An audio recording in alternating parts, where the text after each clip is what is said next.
ನೋಡಿ, ಇವಾಗ ನಾನು ಋಣಮುಕ್ತೇಶ್ವರ ರಂಗೋಲಿ ಸಾಲದಿಂದ ಬೆಳ್ತಾ ಇರ್ತೀರಲ್ಲ, ಈ ರಂಗೋಲಿ ಹಾಕಿ ಶ್ಲೋಕ ಹೇಳಿ.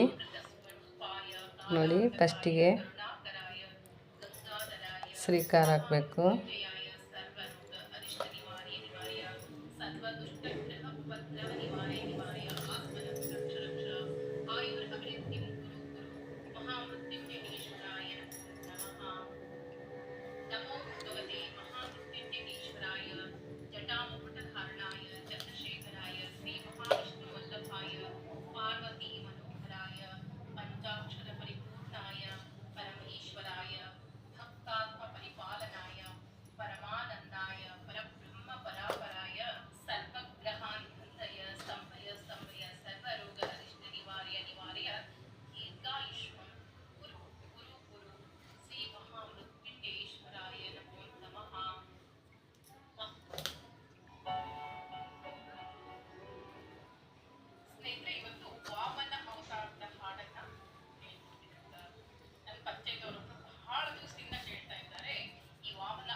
ಒಂದು ಬರಬೇಕಿಲ್ಲಿ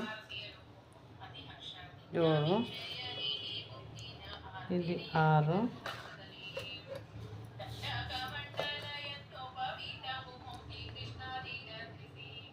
ಎರಡು, 3, 8,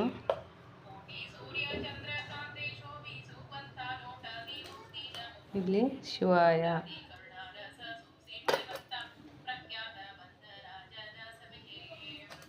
ಆಮೇಲೆ 10 ಬರಬೇಕು. ನಮ 4 ಬರಬೇಕು. ನಮ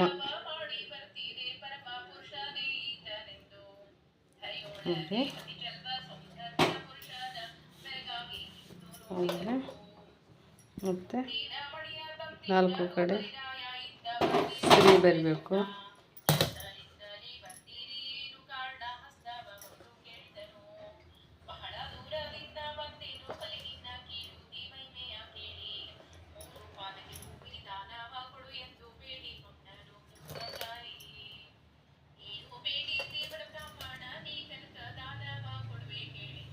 ನೋಡಿ, ಮತ್ತು ಸುತ್ತ ಮಂಡಲ ಹಾಕಬೇಕು.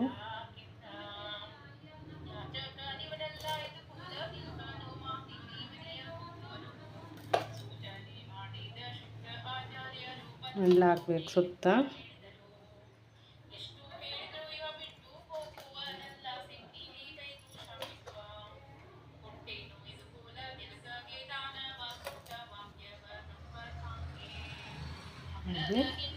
ಇಷ್ಟೇ ಇದು.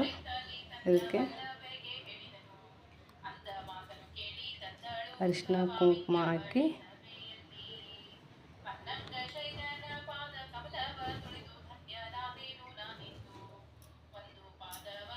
ನೋಡಿ, ಇದಕ್ಕೆ ಇಷ್ಟೇ. ಈ ಶ್ಲೋಕ ನಮ್ಮ ಸಾಲ ಮುಗಿಯತನ ದಿನಾಲೇ ಹಾಕಬೇಕು, ದಿನ ಅಳಗಿಸ್ಬೇಕು. ಮತ್ತು ದೀಪ ಹಚ್ಚಿ ಗಂಧದ ಕಡ್ಡಿ ಬೆಳಗಿ ಇಷ್ಟು ಒಂದು ಶ್ಲೋಕ 108 ಸಲ ಹೇಳಬೇಕು ದಿನಾಲೇ. ಅದೇನು ದೊಡ್ಡದಾಗಿಲ್ಲ, ಇಷ್ಟೇ. ನೋಡಿ, ಶ್ಲೋಕ ಕೂಡ ಇಲ್ಲೇ ಬರಿತಾ ಇದ್ದೀನಿ.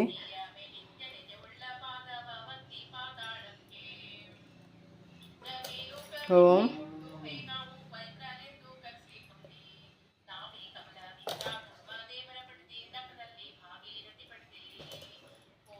ಋಣ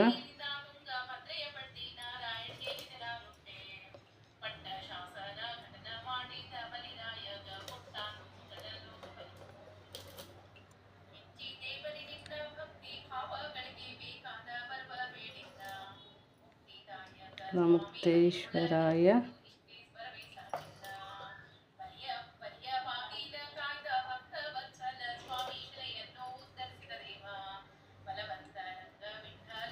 ನಮಃ.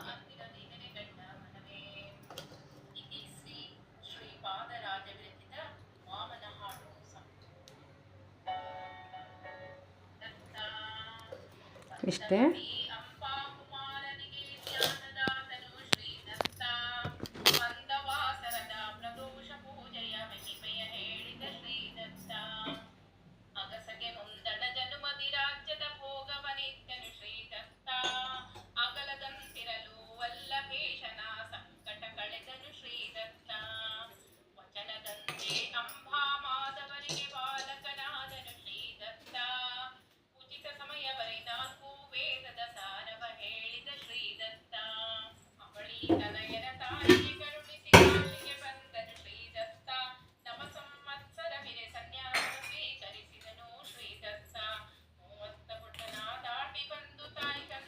ನೋಡಿ, ದೀಪ ಇಟ್ಟು ಆ ಕಡೆ ಈ ಕಡೆ ಒಂದೆರಡು ಅಕ್ಷತೆ ಕಾಳು ಹಾಕಿ ಸಕ್ಕರೆ ನೈವೇದ್ಯ ಮಾಡಿ ಮತ್ತು ಗಂಧದ ಕಡ್ಡಿ ಬೆಳಗಿ ಈಗ ಇಲ್ಲಿದೆ ನೋಡ್ರಿ ಶ್ಲೋಕ. ಓಂ ಋಣಮುಕ್ತೇಶ್ವರಾಯ ನಮಃ. ಇಷ್ಟೇ. ಇದನ್ನು 108 ಸಾರಿ ಹೇಳಬೇಕು. ನಮ್ಮ ಸಾಲ ತೀರಲ್ತನ ಇದನ್ನು ಹಾಕ್ಕೊಂತ ಹೋದರೆ ನಮ್ಮ ಸಾಲ ತೀರುತ್ತೆ. ತೀರಿದ ಮೇಲೆ ಅಕ್ಕಿ ಕಾಳು ಹಾಕಿ ಮುಗಿಸೋದು. ಇಷ್ಟೇ ಋಣಮುಕ್ತೇಶ್ವರಾಯ ರಂಗೋಲಿ. ನಮ್ಮ ಸಾಲ ಇದ್ದರೆ ಎಲ್ಲ ತೀರ್ತೈತೆ. ನೋಡಿ, ಹಾಕಿ ನೋಡಿ. ಇಷ್ಟ ಆದರೆ ಲೈಕ್ ಮಾಡಿ, ಶೇರ್ ಮಾಡಿ, ಸಬ್ಸ್ಕ್ರೈಬ್ ಮಾಡಿ. Thank you.